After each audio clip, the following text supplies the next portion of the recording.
नमस्ते दोस्तों। पहले मैंने आप लोगों को आप बीती सुनाई थी। आज मैं अपने कलम और डायरी में एक और ऐसी चीज़ लिखी है जो वाकई दिल को छू गई, जीवन की सच्चाई। आप बहुत ध्यान से सुनिएगा और अगर अच्छा लगे तो प्लीज़ लाइक और शेयर ज़रूर कीजिएगा। तो ये है जीवन की सच्चाई। राम गोविंद आज बहुत थके थके से लग रहे थे।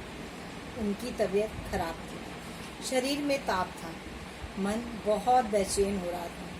राम गोविंद रेलवे में टीआई थे और उन्हें डेली अप डाउन करना पड़ता था। बात उन्हीं दिनों की है जब पूरे विश्व में एक वायरस तेजी से बढ़ता जा रहा था, लेकिन उनकी नौकरी ही ऐसी थी। क्या करें, कितने लोगों से संपर्क होता था ना जाने। राम गोविंद के परिवार में उनकी पत्नी, 2 बेटे, 2 बहुएं और एक पोता पोती। रात दिन मेहनत करके उन्होंने अपने परिवार, बच्चों को पढ़ा लिखा कर बड़ा किया, घर बनाया। आज वो जिंदगी के ऐसे मोड़ पर खड़े थे। आज जब उनकी तबीयत खराब हुई, वो घर आए ऑफिस से। कुछ लोग उन्हें घर तक छोड़ गए। पत्नी ने मुंह में कपड़ा रखकर दरवाजा खोला। दोनों बेटे अपने अपने कमरे में थे। बहुएं भी मुंह में कपड़ा लगाए अपने बच्चों को लेकर ऊपर कमरे में चली गई। रोज की तरह ना तो उनकी पत्नी ने उनका स्वागत किया, ना बहुएं चाय पानी पूछे और ना बच्चे दौड़ कर आए। दादाजी बोलते हुए बच्चे रोज की तरह उनके पास नहीं आए। पत्नी ने आवाज दी, सुनिए, आपका कमरा पीछे वाला, जहां आपका कबीर रहता। कबीर? जी हाँ, कबीर राम गोविंद का पाला हुआ कुत्ता था, जो राम गोविंद को ड्यूटी करते वक्त स्टेशन में मिला था। तब वो बहुत छोटा था।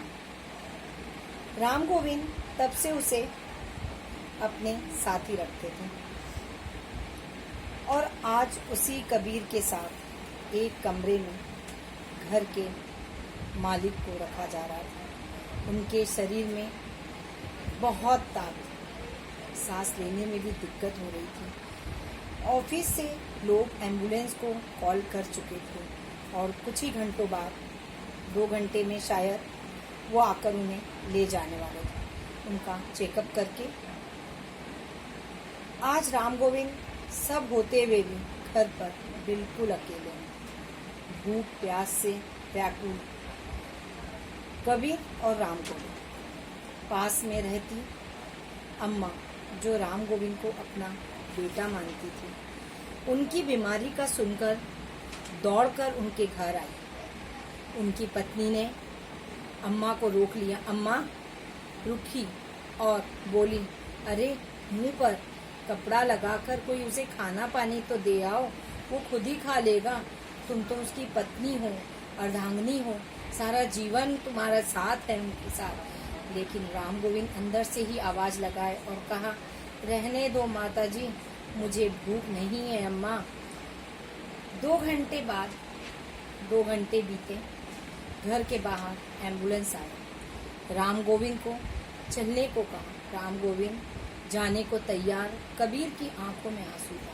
पत्नी दूर में मुंह में कपड़ा दबाए देख रही थी। बेटे वह बहुएं भी ऊपर से देख रहे थे। ऊपर बालकनी में उनके नाती पोते बेतहास दादाजी को जाते देख रहे थे। राम गोविंद बेसुध होकर अपने सपनों के घर को, जिसे उन्होंने बनवाया था, उसे निहार रहे थे। देख रहे थे जैसे वो अब शायद नहीं लौटेंगे।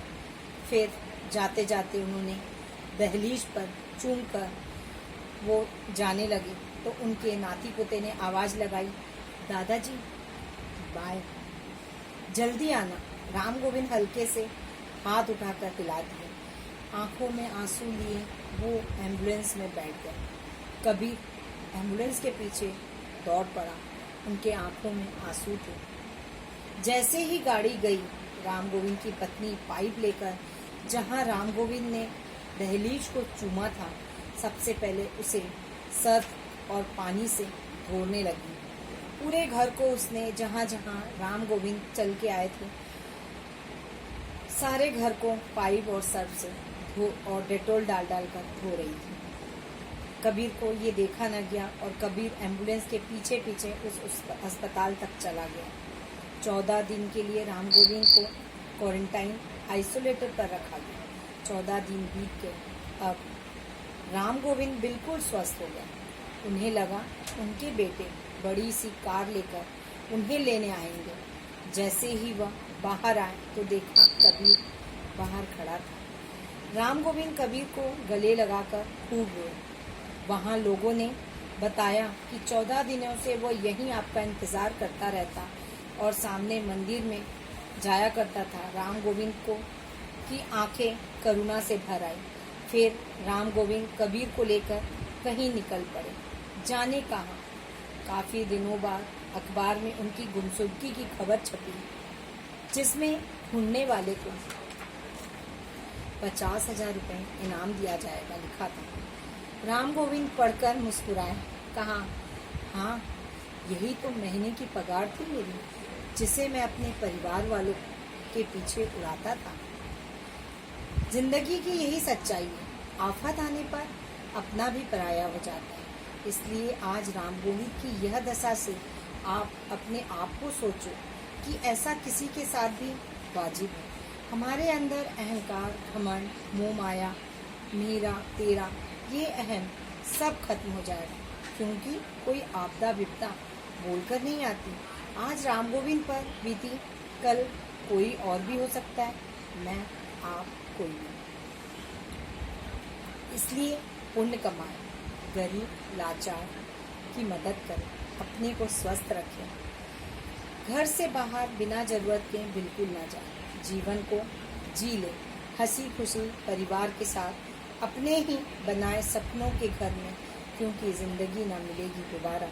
सरकार के हर नियमों का पालन बिना रंजिश के साथ पालन करें। आप सभी के लिए एक गाने का बोल जिंदगी बोल गुनगुना रही हूँ। जिंदगी एक सफर है सुहाना, यहाँ कल क्या हो किसने जाना।